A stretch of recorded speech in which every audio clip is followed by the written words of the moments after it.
Uma boa noite aos encarnados e também aos desencarnados aqui presentes, para mais uma noite de aprendizado, de luz, de conhecimento e de reflexão. Vou chamar o João para fazer a prece de abertura para nós.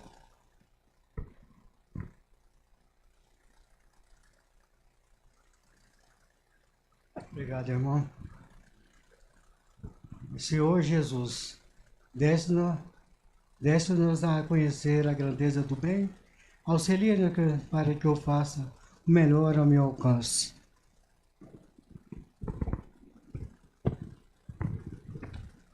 Dá para ligar a luz aqui, por quê?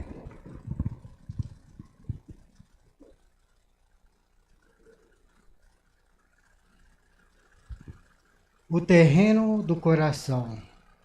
Antes que a terra fosse, eu era. Eu vos enviarei outro Consolador, um que ficará convosco eternamente. A descida do nosso Senhor Jesus Cristo ao plano da matéria se deu na medida do tempo.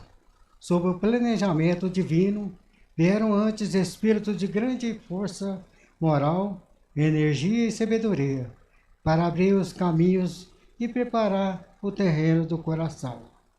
Muitos foram os profetas que o anunciaram, destacando-se entre esses Isaías.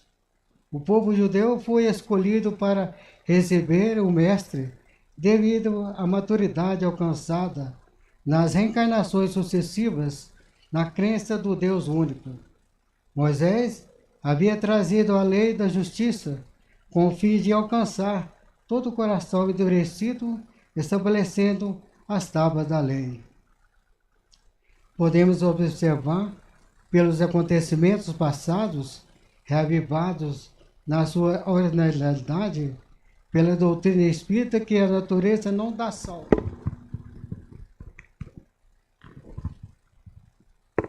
A natureza humana não faz outra coisa senão despertar na roda viva da vida sucessiva do Espírito. E Jesus veio então ter conosco nos planos da matéria, trazendo Ele mesmo a lei do amor, imortalizando sua passagem nesse mundo, pelos ensinamentos sublimes e vivência no amor, na profundidade de sua personalidade como irmão maior. Falou por parábolas para que suas palavras alcançassem todas as gerações que o sucedessem, incluindo Mateus e João, Lucas e Marcos, para compilarem o código moral legado à humanidade terrena, formando então o Novo Testamento do chamado livro sagrado, fechado pelo Apocalipse, segundo o apóstolo João, que trata do fim dos tempos maus, numa escrita mediúnica. Jesus anunciou que enviaria outro Consolador, um que falasse e que ele não pôde, então, dizer e ficasse eternamente com os homens. Da mesma forma, vieram os precursores para abrir os caminhos e preparar o terreno do coração da humanidade, para então reencarnar Allan Kardec, o codificador da doutrina espírita, trazendo para a humanidade terrena a lei do dever,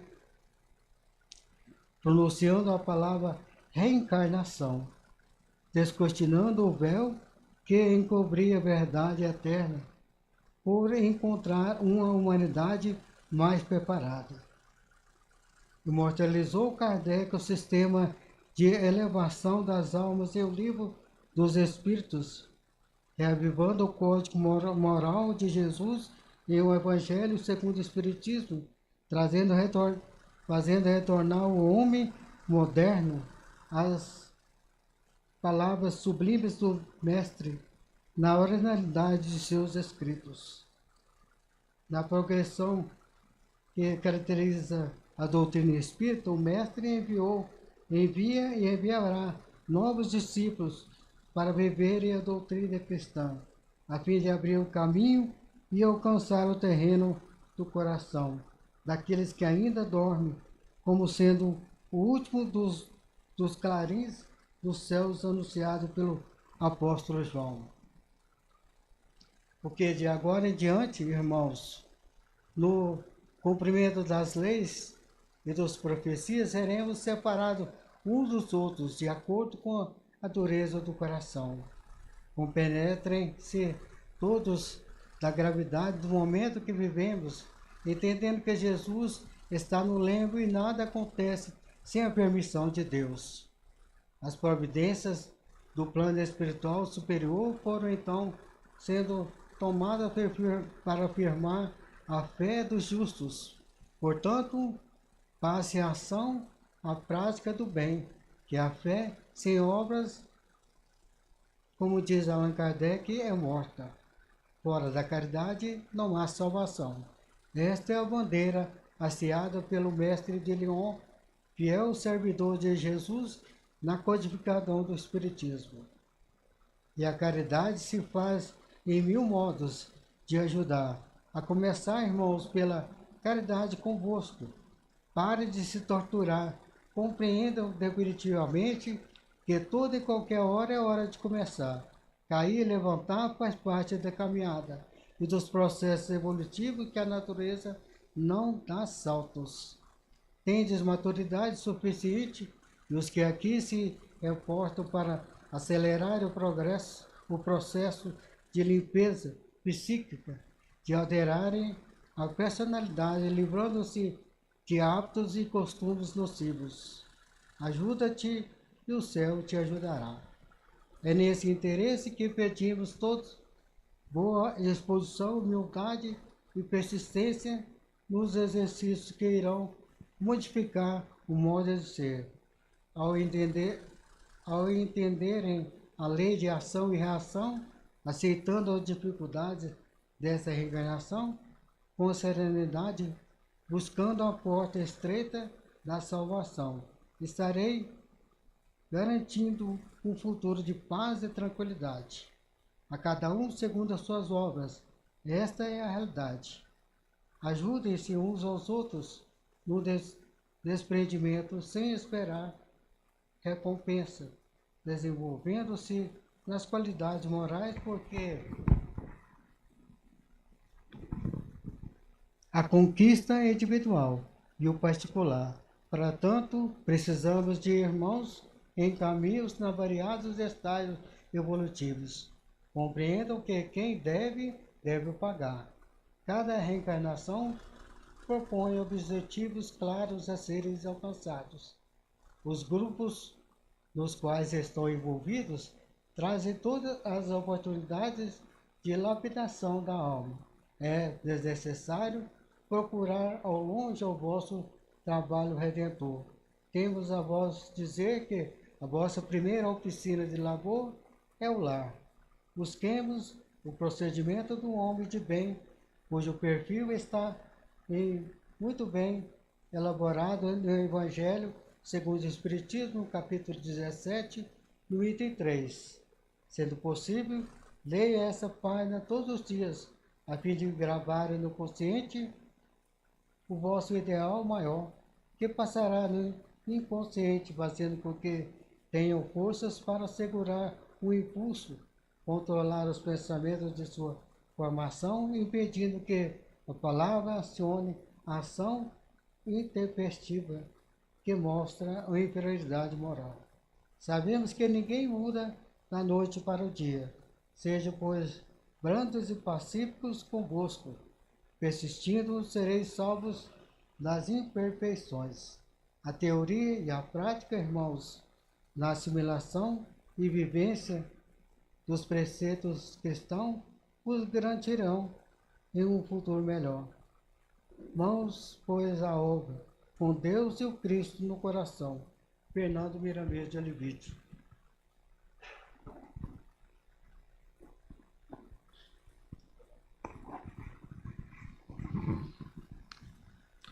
Obrigado, João.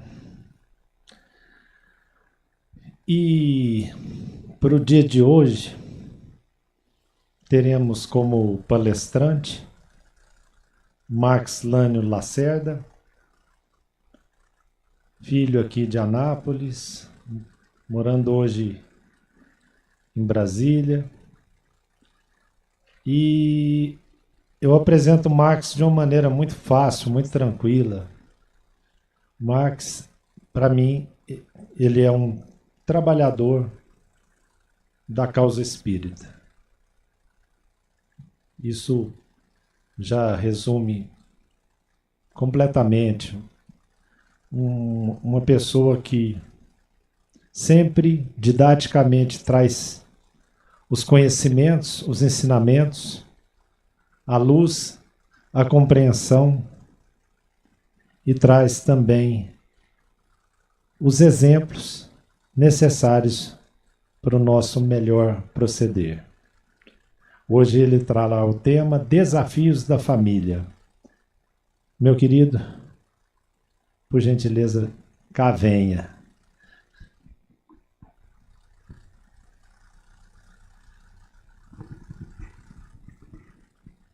Boa noite a todas e a todos. Que a paz do nosso doce Rabi, da humilde Galileia, permaneça em nossos corações hoje e sempre. Nós vamos falar de um tema que, se os governantes do planeta se dessem conta da importância das famílias, eles investiriam muito mais recursos na formação de famílias harmônicas do que se faz hoje. Porque a família é a unidade de uma sociedade, tal como a célula de cada uma célula de nossos corpos é a unidade desse cosmos orgânico. Se uma dessas células, das nossas trilhões de células que formam o organismo, estiver doente, todo o corpo se ressente. De alguma forma, há uma transmissão dessa insatisfação íntima do corpo, porque tem uma das unidades enfermas. E se muitas delas estão enfermas, pode até haver a falência deste corpo e pode haver o óbito do cosmo orgânico. Do mesmo jeito se processa a família na sociedade. Se a família não estiver harmônica, formando cidadãos para colocar na sociedade, ela vai gerar para a sociedade o que ela consegue gerar, adoentado ou sadio. E isso irá repercutir na realidade social que nós habitamos, que nós vivemos. Se nós olharmos a nossa sociedade, é fácil perceber que ela está doente. É fácil perceber quando você olha pessoas totalmente dependentes de droga-adição, dependentes de alcoolismo, do álcool, dependentes de vícios, pessoas que ainda não conseguem entender que só fazendo o bem é que ela consegue paz, tenta tirar do outro, pessoas que você confia e elas te respondem numa surdina, fazendo o contrário do que você espera. Ou seja, pessoas que ainda não têm as bases do sentimento e do caráter instaladas no seu íntimo. E por não ter essas bases, elas produzem o que elas acreditam que é o melhor.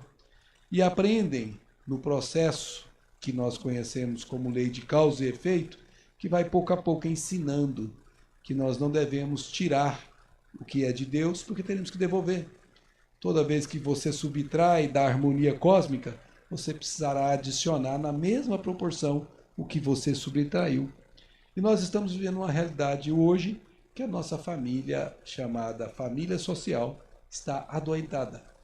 Nós temos muitos problemas, mas muitos problemas mesmo.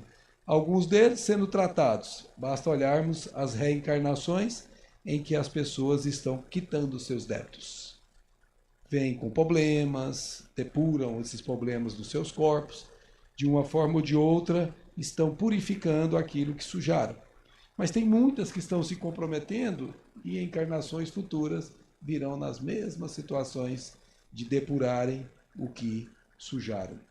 Por isso, nós queremos falar desse tema porque formar uma família e manter uma família à luz do Evangelho de Jesus é um desafio enorme e que nós precisamos ter bases para poder conseguir seguir esse desafio e vencê-lo. E João anota no capítulo 2 que houve um casamento em Caná da Galileia e que Jesus foi convidado pela sua mãe e ele lá compareceu com os seus discípulos para esse casamento. Mesmo quando a sua mãe o convidou, ele disse: mulher, ainda não é a minha hora. Mas mesmo assim Jesus foi e se tornou publicamente conhecido naquele evento. E durante o casamento aconteceu uma coisa que não poderia acontecer em festa de ninguém, que é a falta do vinho, que para aquela época simbolizava a alegria. E o vinho acabou. E de novo a mãe intercede em favor dos noivos para que Jesus resolvesse o problema. Jesus não tinha ainda manifestado nenhuma das suas características fenomênicas e foi a primeira vez que ele fará isso publicamente. E pede para trazer 3 cântaros com água e, num processo que hoje nós conhecemos como transformação fluídica, com o magnetismo poderoso de que ele é portador, ele simplesmente transforma a água no que nós sabemos, vinho. Manda entregar o vinho ao responsável pela festa. O responsável pela festa prova o vinho e fica extremamente abismado. Ora, como alguém pode deixar o melhor vinho para o final, quando o comum é você servir o melhor vinho no início e deixar o vinho que está mais, vamos dizer assim, de menor qualidade para o final, que é quando todos já estão no final de ir embora. Significando aí que Jesus não só transformou água em vinho, como fez um vinho de elevada qualidade, um vinho capitoso. Aí nós nos perguntamos, por que Jesus deixou-se envolver pelo convite da mãe e tornou-se público antes da sua hora num casamento? Ele poderia ter dito não e não ter comparecido àquele casamento e ter aguardado o momento que estava planejado para ele se tornar pessoa pública como se tornou. Mas ele fez isso não. Ele deixou esse momento ser o momento em que ele apareceria em público. E nós, analisando isso, com a ajuda dos nossos benfeitores, nós concluímos que Jesus resolve inaugurar sua vinda na Terra numa das mais importantes movimentações humanas, a formação de um lar. E a formação de um lar se forma pelas uniões que ali se estabelecem, uniões matrimoniais, uniões de almas. E é por isso que nós temos que levar em conta que casar, formar famílias, é uma responsabilidade espiritual antes de ser uma responsabilidade corporal e física. E os benfeitores, na questão 701 do Livro dos Espíritos, eles irão dizer textualmente: o casamento, segundo as vistas de Deus, tem que se fundar, tem que se basear, tem que se sustentar na afeição dos seres que se unem. Dos seres que se unem. Não só o marido e a mulher, não só qualquer um. Os membros que estão no colégio familiar tem que se fundar esta união na afeição. Aí eu pergunto, na nossa sociedade é assim que acontece? A maior parte das pessoas não se casam por afeição. Tem muitas delas, e eu conheço pelas minhas experiências nas aulas nas universidades, escolhem o que se chama interesses materiais, da beleza, os atrativos físicos, elegem este primeiro nas suas escolhas para fundar o seu casamento. E qual que é o futuro disso? A gente sabe. Basta olhar a taxa de divórcios que existe hoje neste país e você perceberá quantos casamentos têm sido construídos, têm sido edificados em bases que não são a das afeições. Eu ainda brincava com as meninas e os meninos na escola, que são jovens, falei, ó, crianças, quando vocês escolherem o momento de eleger seu par, não tomem a decisão pelas formas físicas. Eu garanto para vocês, se vocês basearem a decisão só na apresentação física, vocês irão se surpreender no futuro com o erro que cometeram. Procure apoiar a decisão de vocês no que você sente de alma para alma. Começa a conversar com a moça ou com o moço. Isso começa às 8 horas. Quando você vê já é 2 da manhã e ainda não está parando de conversar, É alma falando com alma. Agora, se você escolhe a aparência do corpo, a gente sempre estuda na engenharia as leis de Newton, né? Nas bases da física, e eu disse para eles, olha, o que o nosso querido Newton nos ensina? Que se você eleger a beleza física, com todo respeito, ele diz que tem uma lei de gravidade que diz que tudo cai.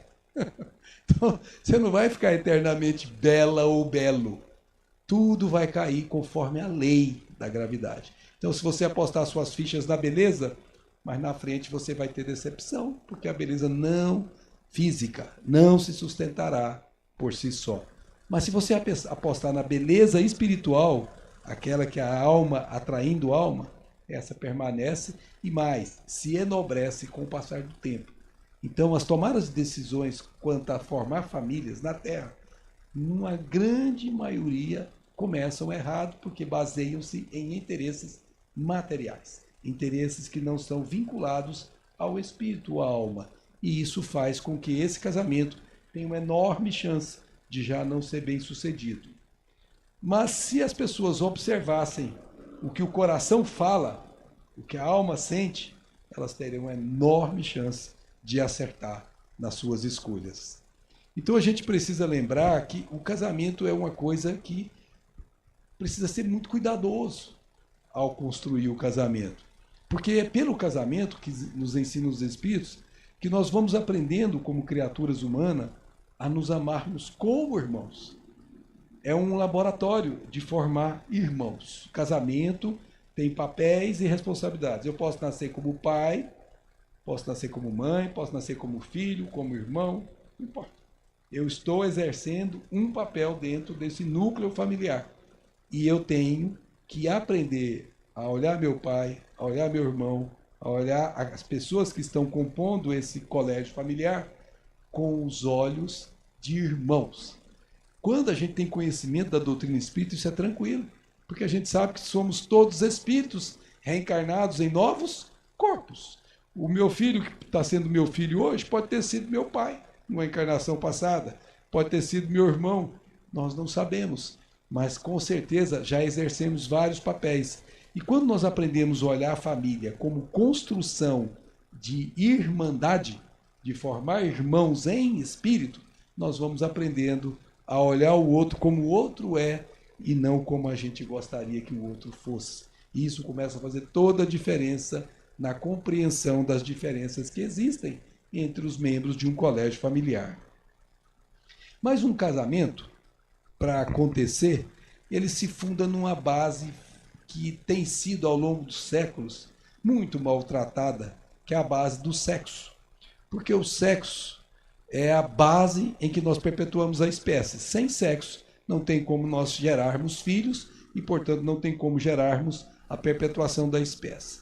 Mas o sexo, durante muitos e muitos séculos, tem se tratado como um tabu. Muitas pessoas têm dificuldade, inclusive, de lidar com isso, porque vê como coisa suja, como coisa que não pode ser conversada. E isso foi alimentado assim durante muitos e muitos anos. Mas a doutrina espírita veio para encerrar com isso, trazendo clareza sobre o que é sexo do ponto de vista espiritual. E o André Luiz trata isso belamente em 2 ou 3 livros, mas no livro Ação e Reação ele fala muito disso, e ele vai dizer que o sexo, quando nós analisamos na essência, o sexo é a soma das qualidades femininas ou masculinas que caracterizam a mente.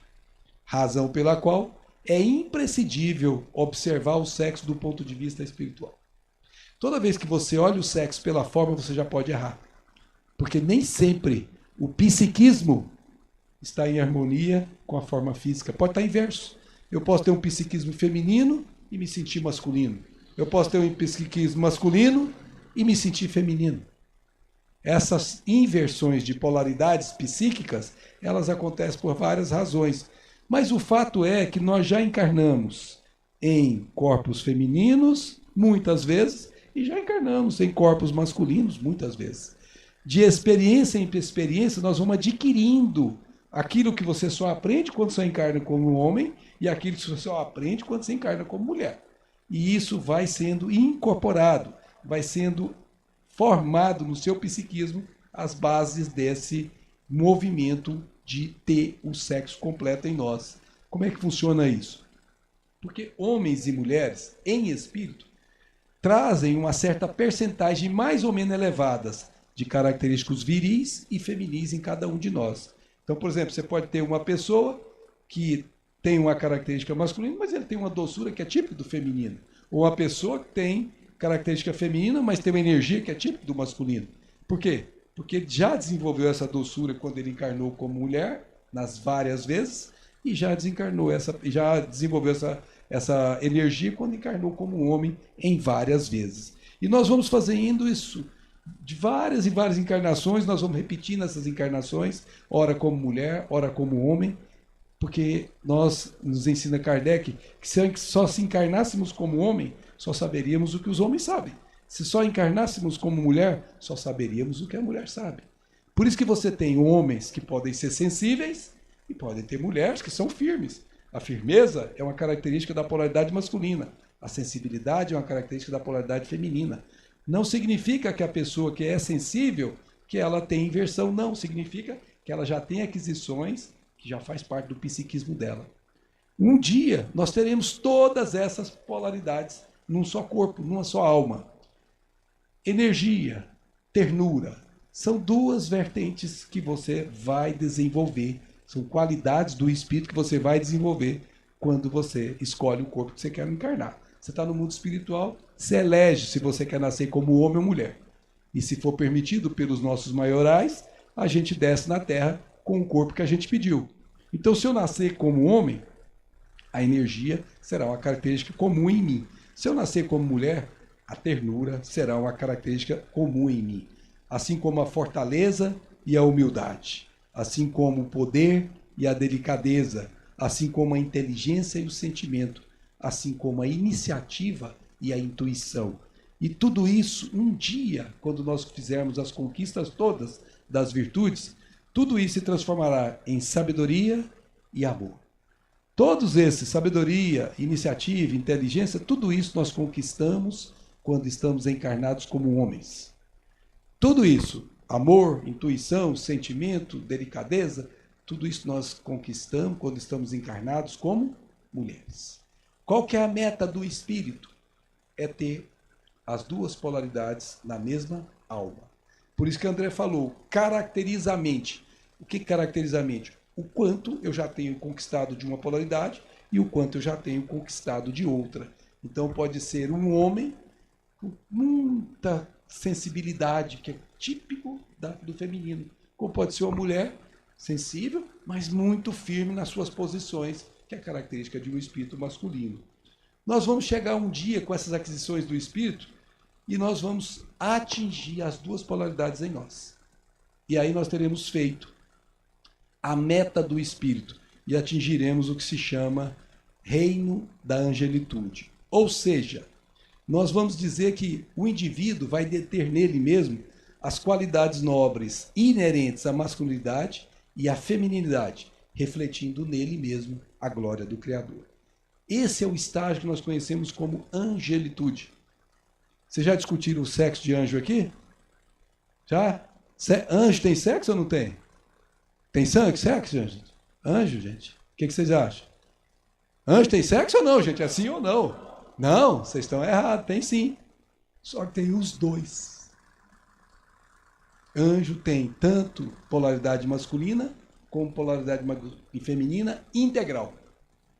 O único ser que veio a essa Terra, lembra que o nosso planeta é de expiações e provas. Depois desse ainda tem o de regeneração, depois desse ainda tem os felizes e só depois tem os celestiais. Você vê que nós estamos bem no comecinho da jardim de infância, né? Dá para a gente chegar lá no pós-doutorado, que vai ser lá na perfeição, que Jesus disse ser de perfeitos, nós vamos ter que caminhar muito ainda. Então as conquistas que nós, os habitantes deste planeta, têm, são conquistas parciais. Eu tenho um pouco de masculino em mim e tenho um pouco de feminino. E como é que você percebe isso? Observando-se. Se você pega, por exemplo, uma pessoa que tem sexo masculino, é bruto, grosso, esse indivíduo viveu pouco no sexo feminino. Não assimilou nada, não tem sensibilidade ainda. Você pega uma mulher que é toda piegas, toda cheia de coisinha, tem nada de energia, não tem nada de firmeza. É uma mulher que viveu só no sexo feminino, muitas vezes, ainda não conquistou as qualidades que precisa conquistar do sexo masculino. Mas o normal é a gente alternar várias vezes. E a gente fazendo isso, a gente vai conquistando pouco a pouco, na nossa mente, um pouco do masculino e um pouco do feminino, de tal forma que a gente consiga, pouco a pouco, chegar nessa unidade de ter os dois em um só alma. Qual foi o ser que conseguiu isso aqui na Terra? Vocês conhecem? Vou dar uma pista, tem uma tal de Galileia. O único ser que tinha as duas polaridades em si. Como é que você sabe disso, Marcos? Basta você observar. Tinha hora que, dependendo do contexto, ele adotava a posição de um mastro, posição firme. Hipócritas, tirai primeiro a trave do vosso olho, depois vede se consegue tirar o cisco do olho do vosso irmão. Hipócritas, por dentro, por fora, túmulos caiados, por dentro, podridão. Quem está falando aí? É um homem, energia total. Era Jesus. Mas, em outro contexto, quando, por exemplo, apresentaram aquela mulher que eles queriam apedrejar, ele olhou para as pessoas e disse: quem estiver sem pecado, que atire a primeira pedra. Alguém atirou? Todo mundo deixou. Os mais velhos deixaram cair primeiro, porque tinha mais pecado, depois os mais novos, nessa sequência. Quanto mais você vive, mais chance você tem de errar. E os outros que estavam ali não observando a lei divina, cometeram mais erros. No final ficou Jesus e a mulher sozinhos. E Jesus pergunta para ela: mulher, onde estão os que te condenavam? E ela diz para ele: eles se foram, Senhor. E ele diz o que para ela? Então vá, minha filha, e não peques mais, para que não te suceda coisa pior. Quem é isso? Quem é essa que está falando? É uma mãe. Ela não fica espizinhando. Falei para você, se é um pai assim, falei para você não fazer isso. Não é assim que geralmente os pais fazem? Minha mãe não, ela já sabe que ela está sofrendo, ela foi exposta publicamente, já está super machucada por dentro, pelo erro que ela teria cometido. E ele não coloca o erro em evidência. Mas ele não é conivente com o erro. Vá e não peques mais, para que não te suceda coisa pior. Ele condena o erro, mas não condena a mulher. Isso é um coração materno falando. Então Jesus adotava ora a polaridade feminina, ora a polaridade masculina, segundo as necessidades. Isso é um espírito que já porta todas as duas polaridades em si. E o casamento na Terra é exatamente a complementação de um com o outro. E que nós não estamos falando de casamento só de corpos iguais, não. Tem almas em corpos invertidos que são vinculadas almas com almas e não corpos com corpos. Toda vez que você olhar corpo, você pode errar, porque você não sabe o psiquismo que aquele corpo está trazendo à alma que nele habita. Todas as vezes que a afeição é de alma para alma, não importa se há inversão de corpos, importa se a alma está realmente vinculada à alma. Isso é que importa. Então, quando você vai fazer uma união matrimonial, você vai vir com um dos membros, vamos pegar só o marido e a mulher, por exemplo, só as almas que vão se unir, as duas. Ora, um traz todos os resultados das suas aquisições ao longo de todas as suas encarnações. Tem um pouco de polaridade feminina, tem um pouco de polaridade masculina. O outro traz também todas as suas aquisições.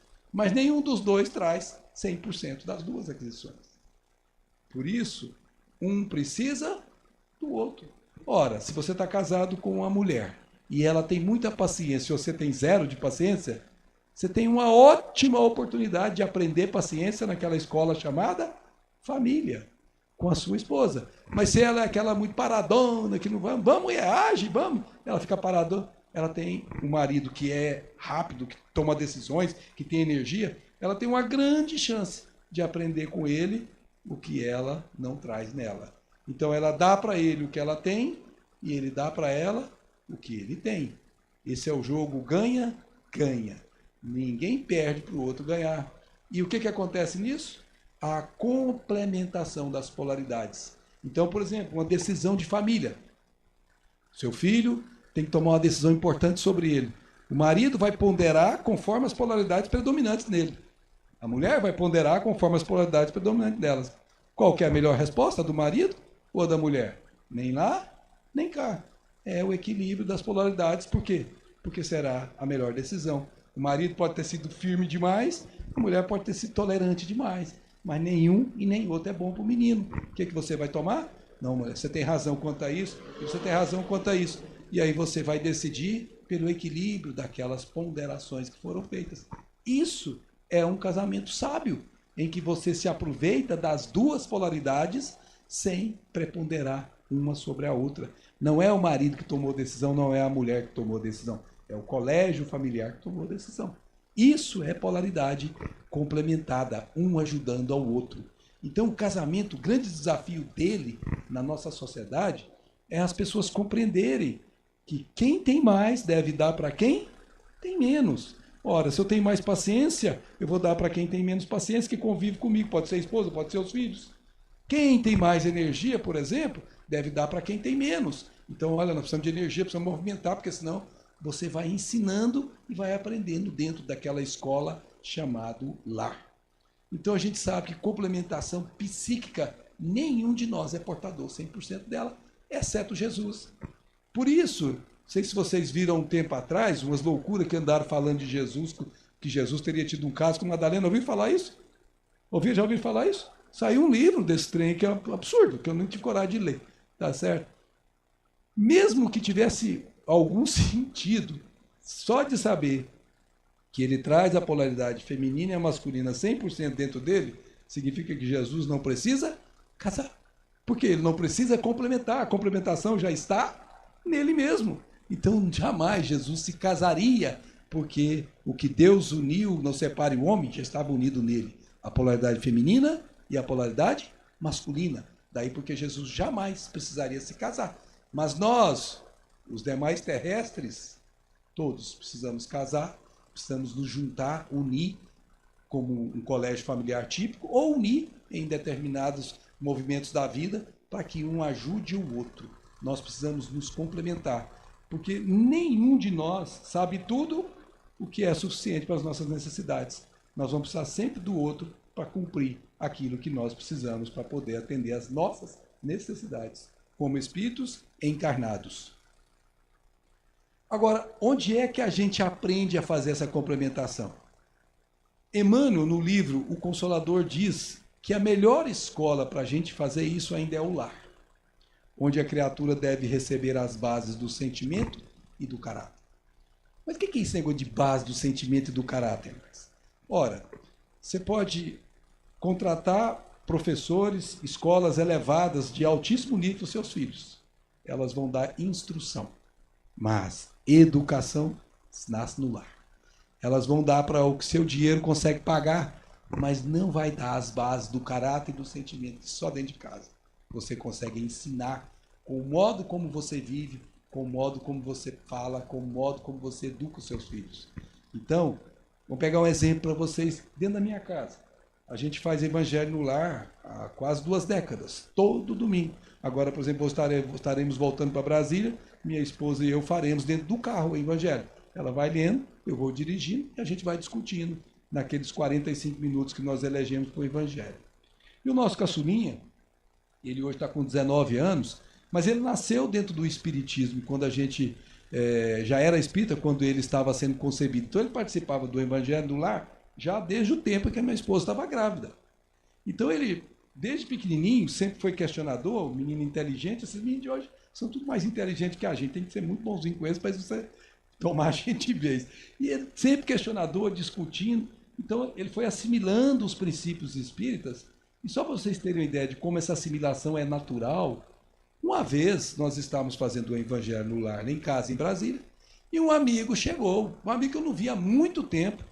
Ele chegou em casa, bateu na porta, na hora do evangelho, ele e a esposa, e aí eu falei para ele, expliquei, falei, nós estamos fazendo um evangelho no lar, vou pedir a você que se junte conosco, pode sentar, se quiser participar, pode participar, e disse para ele que nós éramos espíritas. A mulher deu uma sacudidinha assim para cá, que não era muito do conhecimento, ele não tinha religião nenhuma. E aí começamos a tratar, naquela ocasião, do capítulo Reencarnação. Está lá no Evangelho segundo o Espiritismo. E aí quando nós começamos a ler sobre a reencarnação, ele pediu, posso fazer uma pergunta? É claro, nós estamos aqui para participar, fique à vontade. E ele falou assim, o que é esse negócio de reencarnação? Aí meu menino, 9 anos de idade, vira para ele e fala assim, ô moço, o senhor é de que planeta? Ou seja, para o meu filho, aquilo é uma coisa completamente normal, natural. Para um marmanjo como ele, que nunca teve as bases, aquilo é uma coisa que ele ainda não sabe o que é. Então, quando você educa os membros do colégio familiar nessas bases, eles assimilam princípios que tornam-os capazes de ficarem protegidos nas suas decisões. Como é que é esse negócio de protegido? Eles passam a ter condição de discernir. E se os pais foram referências para eles, eles vão lembrar do pai nas grandes decisões. Por exemplo, um filho seu que passa num concurso, entra nesse negócio de governo, por exemplo, esses que infelizmente têm falcatruas, e ele vai ser com certeza tentado ao chegar alguém num cargo que ele esteja elevado e vai propor para ele alguma coisa que não é honesta, mas que é tentadora. E todas as criaturas têm os seus limites. Por isso que Jesus diz, vigiai e orai, para que não entreis em tentação. Ora, se naquele momento que ele sentir-se tentado, ele tiver essas bases do sentimento e do caráter assimiladas dentro de um lar, ele vai falar assim, puxa, se fosse meu pai aqui, o que meu pai faria? Ou seja, ele passa a usar o pai como referência, porque ele sabe que o pai é alguém que cuida de fazer o cumprimento das leis, não cedendo às tentações do mundo. E isso será suficiente para ele tomar uma decisão certa. Se ele resolver tomar uma decisão errada, ele está tomando a decisão com conhecimento de causa. E para quem muito é dado, mais será cobrado. Ele passa a ser mais responsável do que ele realmente seria se não soubesse disso. Então é muito importante a gente perceber que essas bases não se constroem lá fora. Essas bases se constroem dentro do lar. Quando você entrega um filho para o mundo que foi educado nessas bases, ele é equivalente a uma pessoa que quando senta num lugar, por exemplo, no banco de uma escola, numa universidade, ou num lugar de um trabalho, ele é aquela pessoa que, se tem essas bases, é como se ele estivesse exalando um perfume. O perfume que as pessoas do lado sentem. Esse perfume é o modo de viver dele que as pessoas percebem. E ele influencia as pessoas de maneira silenciosa pelo proceder dele, pelo modo de viver dele. Ele passa a influenciar os que estão ao lado dele sem ter falado uma só palavra. Isso é viver as bases do sentimento e caráter. As pessoas olham para ele e falam, nossa, mas como é que ele consegue fazer isso? Por quê? Porque para ele aquilo é o que tem que ser feito. Ele não questiona, não discute, porque ele já internalizou isso dentro dele. Aquilo é natural para ele. E isso só se constrói dentro de casa. Mas o que é esse lar segundo a lei de Deus? Tem um livro que vocês conhecem, que de forma sugestionável, o nome do livro é Nosso Lar. Já viram isso? Lá no capítulo 20 desse livro, tem uma passagem em que o André Luiz está já morando com a senhora Laura, que era a mãe do Lísias, aquele enfermeiro, vocês devem ter lido, e obviamente ele já estava morando e eles tinham a oportunidade de conversar. E eles estavam conversando no que seria um equivalente a um evangelho no lar. E o assunto casamento foi trazido à tona. E a senhora Laura deu uma aula para ele. Ele perguntou sobre o casamento e ela falou que tinha tido uma vez um curso de um benfeitor que tinha vindo de uma outra esfera para ajudá-los, e ele tinha ensinado para ela uma forma de enxergar o casamento que ela ensinou para André. Ela disse que o casamento é formado por 2 linhas. Uma linha na vertical, terra, céu, e uma linha na horizontal, aquele gráfico cartesiano que todo mundo conhece. Terra, terra. Ela diz que na linha vertical estão os sentimentos femininos, as almas femininas, que estão muito mais buscando Deus do que as almas masculinas. E no lado de cá, você tem os sentimentos masculinos, que estão buscando mais as realizações do terra a terra do que as realizações do espírito com o céu. Quando a criatura está envolvida com sentimentos femininos, ela vai desenvolver aquelas qualidades que nós falamos: ternura, humildade, delicadeza, sentimento, intuição, amor. Se você reencarna na polaridade feminina, você tem toda a oportunidade de desenvolver essas faculdades aqui. E se você tentar violentar isso, querer desenvolver faculdade masculina, você vai entrar num processo de luta que vai ser pior para você. Porque não é espontâneo, não é natural você estar encarnado como feminino e querer desenvolver o que você não sente em você, que é o masculino. Quando você está encarnado como masculino, você querer desenvolver o que você não sente em você, que é o feminino. Ou seja, tudo tem sua hora e o seu lugar. Você nasceu como psiquismo feminino, desenvolva essas polaridades. Se você nasceu como psiquismo masculino, desenvolva aquelas polaridades. Então, quando nós temos no lar uma alma com sentimentos femininos, ela vai trazer o desenvolvimento da ternura, da humildade, da delicadeza, do sentimento, da intuição e do amor. Mas ela não vai conseguir chegar aos pórticos da sua espiritualização só com uma asa. É preciso que ela desenvolva também o sentimento masculino que está em realização para as coisas da Terra. Então, nesse momento, precisa se adquirir também a energia, a fortaleza, o poder, a inteligência, a iniciativa e a sabedoria. Não significa, vou repetir, que quando uma pessoa reencarna como masculino, que ela não tenha que ter, por exemplo, intuição, que ela não tenha que ter sensibilidade.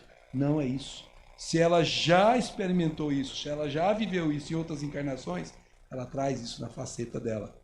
Não significa que uma pessoa que reencarna como feminina não tenha que desenvolver a inteligência, não tenha a inteligência desenvolvida, aliás, não tenha iniciativa. Não, se ela já reencarnou como masculino várias vezes, ela traz os traços disso desenvolvido. Por isso que você encontra mulheres firmes, inteligentes, hábeis, com postura típica de masculino. Por quê? Porque elas têm isso com ela na aquisição da alma. Você encontra homens com típica sensibilidade feminina. Por quê? Traz isso das conquistas anteriores. Então essa análise é muito importante. Quando a gente fala do casamento formando esse lar, ela diz para André que o desafio maior do lar, o mais importante, é o vértice. Você tem aqui as duas linhas, o vértice é essa linha que liga as duas linhas verticais e horizontais. Ela diz que o lar, olha como ela explica o que é lar. Lar é o sagrado vértice onde o sentimento masculino e o sentimento feminino se encontram para o entendimento indispensável. Olha a palavra, entendimento. Ora, se eu sou masculino e não tenho experiências no feminino, meu entendimento é de quê? Masculino. Mas se ela é feminina e não tem experiências masculinas, qual é o entendimento dela? Feminino. Quando eu junto o entendimento dela com o meu entendimento, eu estou formando a complementação. Sábios são os casais que fazem isso. Complementam-se um no outro. Porque aí eles estão formando o que ela chamou de vértice sagrado. Isso é o lar, na explicação da senhora Laura. Mas ela diz mais sobre o lar. Ela diz que lar é o templo. Olha a palavra que ela usou. Templo. Onde as criaturas, os membros deste colégio familiar, devem unir-se espiritualmente antes que corporalmente. Todo mundo estudou no Evangelho segundo o Espiritismo que há famílias corporais e há famílias espirituais. Quando você reencarna na Terra, se você buscar a afeição, você vai estar ligando com a família espiritual encarnados na Terra. Agora, quando você vai buscar os interesses materiais, você poderá estar buscando outros movimentos na sua vida que não têm vínculo com a família espiritual. Por isso, antes de união corporal, precisa haver união espiritual. É isso que ela diz que a gente tem que fazer no lar. E se o lar é templo, preste muita atenção nisso. Quem é que entra aqui gritando? Quem é que entra aqui falando palavrão? Alguém entra falando? Vocês já viram alguém fazendo isso? Se tiver alguém, vamos internar lá no sanatório, né, gente? Que não é normal, concorda? O lar é igualzinho.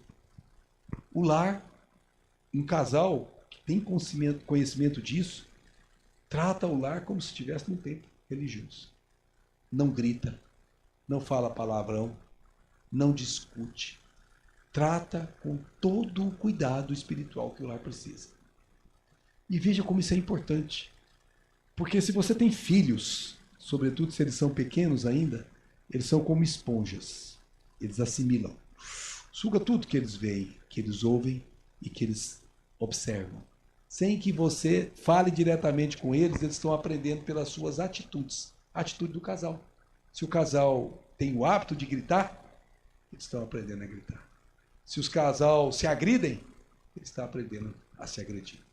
E, aliás, há muitos filhos hoje que vão buscar consultórios psiquiatras que são resultados de pais que não observaram esses detalhes e causaram traumas nas alminhas que estão começando naquele lar, porque não observaram a feição de um templo, de um lar. Trataram o lar como um lugar comum, e não é. O lar é um lugar extremamente sábio. Nós temos que lembrar que essa é a verdadeira razão. Nós temos que unir as duas polaridades numa só, dentro de um corpo de duas almas, mais um corpo chamado único lar. Quando fizermos isso, nós estaremos atendendo às necessidades do que foi concebido por Jesus quando ele disse: e serão uma só alma. Não separe Deus, separe os homens o que Deus ajuntou. Por quê? Porque essa junção não é junção de corpos, é junção de almas. O verdadeiro lar, o que dura, é o lar que se junta alma com alma. Esse você pode afirmar com Jesus: não separeis o que Deus ajuntou. É isso que Jesus estava falando. Agora, os lares da terra, como nós já vimos, não são assim, né? A maior parte dos lares aqui as pessoas brigam, discutem. Não é assim na Terra? Ou eu estou falando de um outro planeta que eu estou vindo de fora aqui? Os lares daqui da Terra são certinhos, ninguém discute, está todo mundo certinho, ninguém briga, ninguém ensina errado, nada disso? Está tudo certinho? Não, né? Nós temos que ser realistas. Por que é assim? Porque nós estamos num mundo de expiações e provas. Nós estamos aprendendo a fazer isso. Por isso que a gente vai fazendo isso pouco a pouco. A gente vai conquistando isso pouco a pouco. Agora, atenção. Os que não sabem têm atenuantes. Os que sabem têm agravante. Então, se você sabe que o lar é um templo e chega na sua casa gritando, falando palavrão, brigando de forma desajustada, você está comprometendo-se muito mais do que aquele que faz isso por não saber o que faz. Lembra de Jesus na cruz? Pai, perdoa-os. Eles não sabem o que fazem. Para quem muito é dado, muito será pedido. Então, se você tem conhecimento do Evangelho, sabe disso e não vive isso, sua responsabilidade é muito maior do que quem não tem o conhecimento e não consegue viver isso porque não sabe. Presta muita atenção, porque nós, o que já temos conhecimento disso, mesmo que existam pessoas dentro do nosso lar que não façam parte da compreensão espírita, não querem se unir, existem lares que o marido é espírita, a mulher não é, o filho não quer ser, tudo bem. Mas você que já sabe que o seu comportamento tem que ser esse tipo de comportamento, se você não agir assim, você está contribuindo ao contrário do que você já deveria estar contribuindo. É por isso que o lar tem que ter sempre um arrimo, um ponto de apoio, que é esse que já domina esse conhecimento. Não é crer, sabe que tem que ser assim. E essa responsabilidade é daquele que já contém esses conhecimentos dentro do seu ser. Então, muito cuidado, não importa o que o outro faça. Se um filho é um filho difícil, se a esposa é uma esposa complicada, importa o que você faz sobre os seus conhecimentos. Então, se ela grita, você fica em silêncio. Se ela perde a cabeça, você mantém a serenidade. Todo aquele que já está imbuído disso, não perde a serenidade quando os outros perdem. Porque ele é esteio, ele é base, ele é arrimo. Essa é a maior responsabilidade daquele que já se equilibra nos conhecimentos do Evangelho. Mas na Terra, as uniões, como nós falamos, pouquíssimas vezes obedecem àquela afeição dos seres. E o André Luiz conversou com ela sobre isso também, perguntou para ela sobre os tipos de uniões que tem na Terra. E ela disse que tem 3 tipos de uniões básicas, clássicas. Ela chamou uniões de almas gêmeas, uniões de almas irmãs ou afins e uniões de resgate. O que é alma gêmea? O que um tem de polaridade, o outro tem igualzinho. Então, o que o pensa, o outro já adivinha. Você já viram os namorinhos quando começa, os meninos namorando? O que um está pensando, o outro já está sabendo, não é assim? Já viram eles falando no telefone? Fala tão baixinho que você não, pai nunca consegue ouvir. Mas eles lá conseguem se entender. Por quê? Porque eles estão dentro de uma faixa em que eles se comunicam muito mais pela sensibilidade do que pelas palavras articuladas.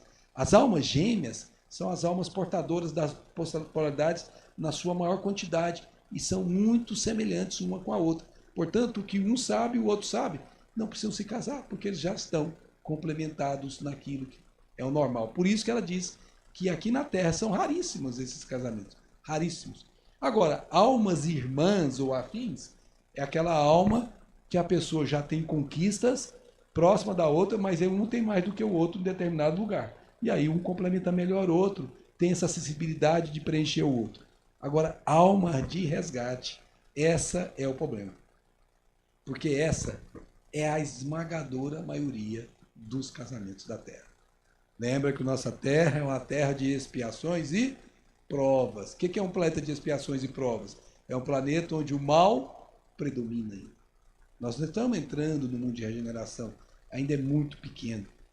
Mas aí você pode falar assim, oi Max, mas você disse lá no começo que os espíritos disseram que os casamentos, as uniões matrimoniais precisam fundar-se nos afetos entre os seres.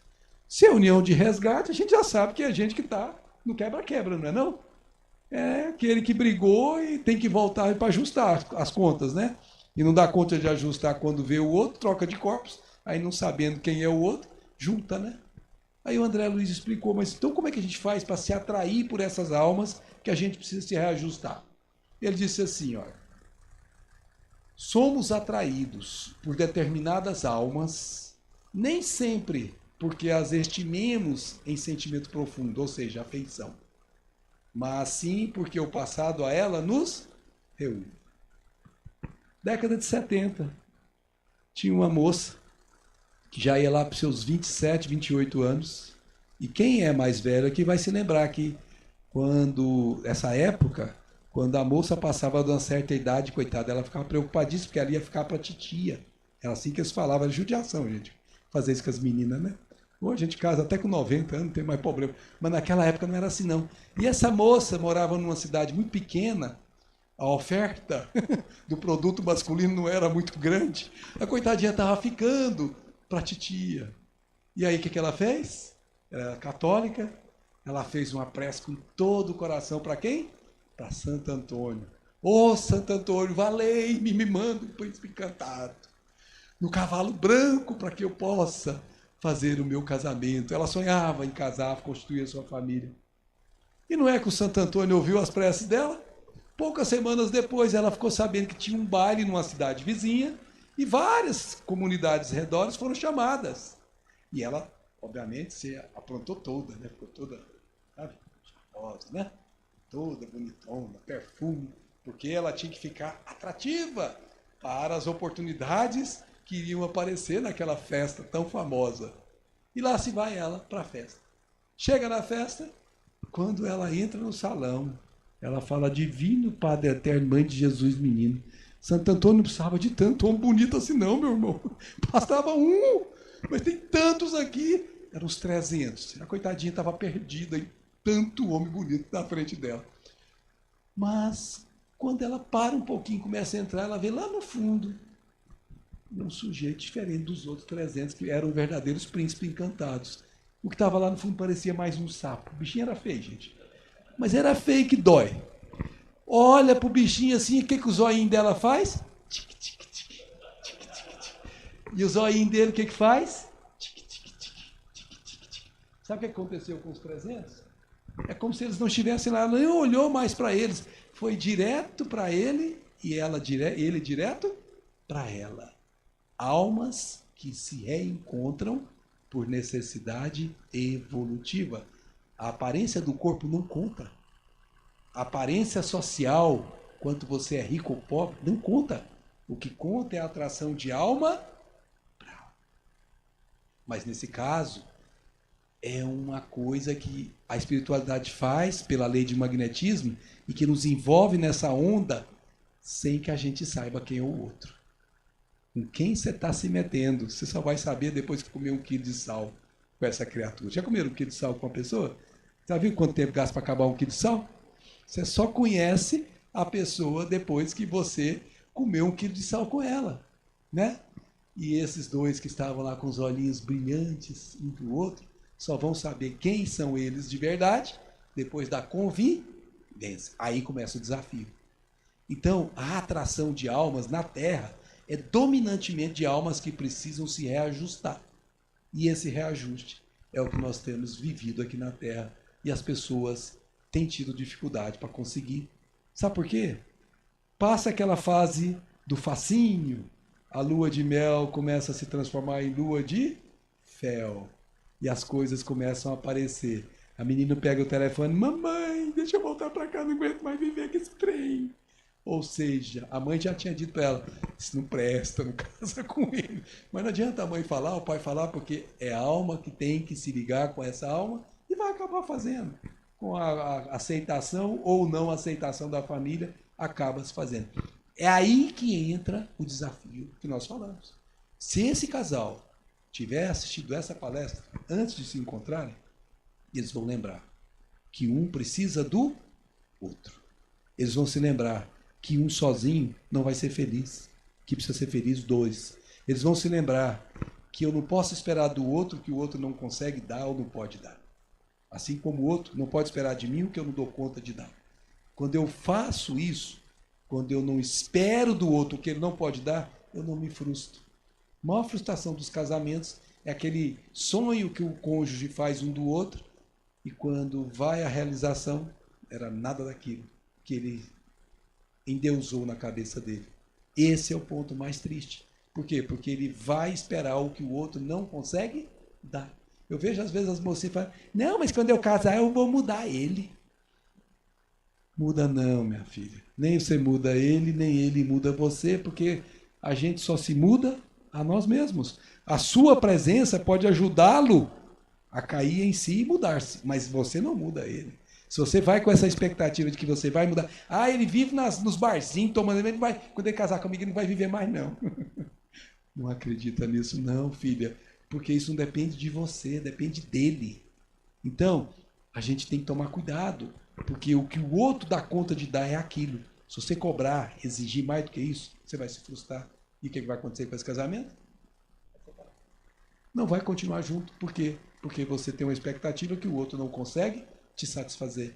E o inverso, a mesma coisa. Esse é o grande problema dos casamentos, da atual condição evolutiva do nosso planeta. As pessoas esperam que o outro dê para ela o que ela gostaria do outro e não o que o outro consegue dar. E isso é a pior decisão que alguém pode tomar para casar. Case, faça a sua união, esperando que o outro dá conta de dar. E dê para ele o que você dê conta de dar. Se vocês forem um casal sábio, essa união, conquanto não seja perfeita, ela vai se complementar nas necessidades evolutivas desta família. E se assim se procederem, vão chegar ao ponto final, que é o reajuste que precisam fazer. Para a gente refletir, vamos lembrar, houve um casamento em Caná da Galileia. A pergunta que a gente se faz aqui, Jesus foi convidado para esse casamento. Os nossos casamentos, será que Jesus foi convidado para os nossos casamentos? Será que a gente, quando está no lar, a gente chama Jesus para fazer parte da gente, da vida da gente? Nós acabamos de falar que é um templo. Será que Jesus visita esse templo? Ou será que a minha vida tem nada a ver com isso? Eu sigo seguindo os passos e Jesus não toma parte do meu casamento? Se Jesus tomar parte do seu casamento, você pode ter certeza que em determinados momentos do seu casamento, em estações evolutivas do seu casamento, o vinho vai acabar. Os problemas vão surgir. Você vai ter dificuldades. Você não esperava. Vai nascer um filho com um problema, uma filha com um problema. Você vai ter uma decepção que você não esperava. Mas se tudo isso acontecer com você tendo Jesus ao seu lado, você consegue superar isso com serenidade. Porque essas experiências são necessárias para que os membros do colégio familiar se elevem, se melhorem. Ninguém eleva-se, melhora-se sem as dificuldades. Vocês já viram como é que faz pipoca? Você tem o milho, você tem que colocar numa panela e tacar fogo, né? Um olhinho ali e tacar fogo, não é isso?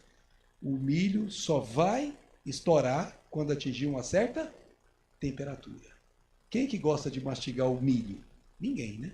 Mas todo mundo gosta de comer uma pipoca, não é? Então pensa nisso. Se as experiências estão te esquentando, se você está virando uma pipoca, você se continua sendo um milho que foge da panela e nunca vai transformar-se. Porque você só vai valer para o mundo o dia que você virar pipoca. Aí você vai ser útil para a sociedade onde você está vivendo. É nesse momento que você está aprendendo com as dificuldades. As dificuldades foram postas ao nosso lado para nós nos melhorarmos.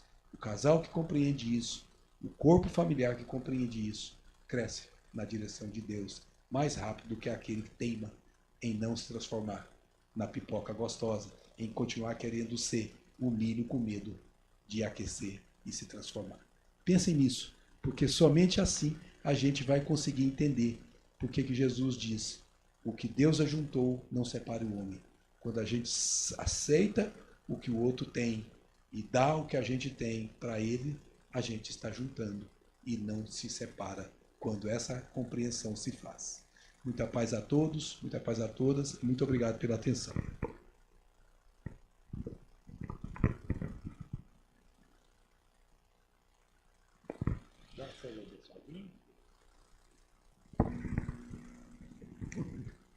Max, muito obrigado. E assim, eu vou fazer uma explanação do meu ponto de pensar.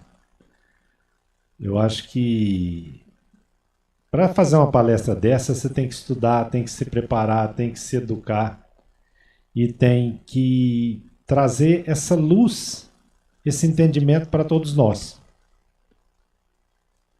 E isso, com todo respeito, e a gente, minha opinião, repito, merece ser modificado. Eu acho que uma palestra dessa, quando ela traz aquilo que a gente quer, que agrega algum conhecimento para nós, merece ser aplaudida. E a gente está evitando de fazer isso nas casas espíritas. O espiritismo tem que ser uma religião que traz mais alegria, mais amor no coração, mais, sabe, o transbordar, o transformar em pipoca que você citou. Mesmo assim, muito obrigado. Quando você estiver retornando, que Deus te acompanhe, a sua família, e que o culto no lar que você faz, que é uma coisa muito bonita, né? Mesmo em movimento, você leva essa energia positiva que ilumina o lar. Então, antes do passe, convido a todos para encerrar que lembre-se, somos nós parte da natureza, não donos. O ser humano é apenas uma espécie a mais que habita esse planeta e precisa respeitá-lo e amá-lo, conforme Jesus nos ensinou.